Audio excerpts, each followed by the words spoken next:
Hey y'all, so this week I am going to talk to y'all about chapter 16, and the title is Integration of School Math Curriculum in U.S. History, or in the history of the U.S. And I found it interesting. The author began with kind of like a history of the study of math and how math became different subjects. It kind of began as really just geometry and just math in general, and then with further advancements and studying, they found that there were more things to know, more things to study, and then put those into different categories. And so now here we are with arithmetic and algebra, geometry, statistics, and probability. So the author's main focus here was giving us ways of integrating all of these ideas. And so there were five big ways that we can do that.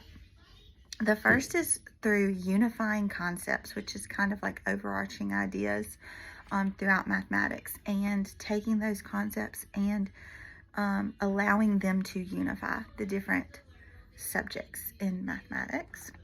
The second is merging the areas of mathematics, and so that's kind of trying to take them all and put them in one. Then the third was removing distinctions between the areas, and that would be this kind of rung a bell with like the Math 1, Math 2, Math 3 standards that rolled out when I first started teaching about 16 years ago. And that was pretty much where we didn't really talk about this is statistics. It was almost like they just tried to just say this is math for 9th grade, 10th grade, and 11th.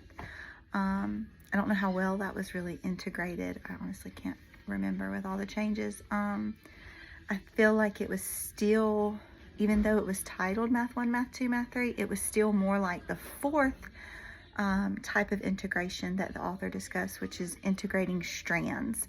And so that's what is most common. It's kind of what we do now, where we may say, okay, this is algebra class, and we teach 4 units of algebra, and then unit 5 is statistics and probability unit. And I feel like even though Math 1, Math 2, and Math 3 said they were not integrating strands, I think it kind of really was, now that I've studied this chapter and kind of seen all the different ways of integrating.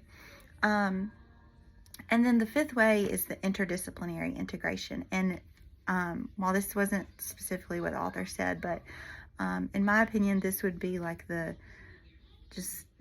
holy grail of integration, where math isn't just math. Math is how we use science. It's used in everything. It's used to study social sciences, and so it's where it's just not, you're not just studying math, you're studying all these subjects with math.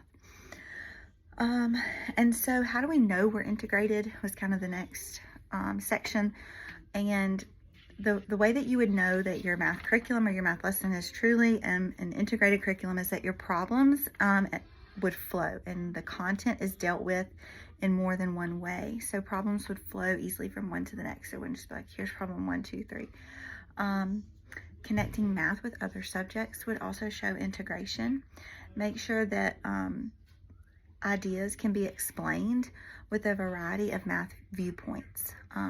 That would show that you're not just focused on one subject in math, you're using a lot of different viewpoints in mathematics. And that there's a variety of problems used in this learning the same concept. And those are all ways to know that you're sufficiently integrating your mathematics curriculum. And so as a teacher, we can think about how are we creating an integrated curriculum for our class, for our year. But optimal integration takes place not just in one year, in one classroom, in one subject, but it's an integration that lasts throughout the school and throughout a learner's lifetime, from K to 12. You're truly building it. It really reminded me of the vertical alignment and the interdisciplinary integration, reminding me of that horizontal alignment that we're studying this week. But in order to have optimal integration of your math concepts and content, you truly have to have achieved a productive vertical alignment and horizontal alignment, because it's not just we're not just talking about integrating different math content, algebra and geometry, all putting it together. We're talking about from arithmetic, we're talking about from kindergarten, shapes, patterns, and building upon that all the way into high school, and continuously relating those things back. Thank you.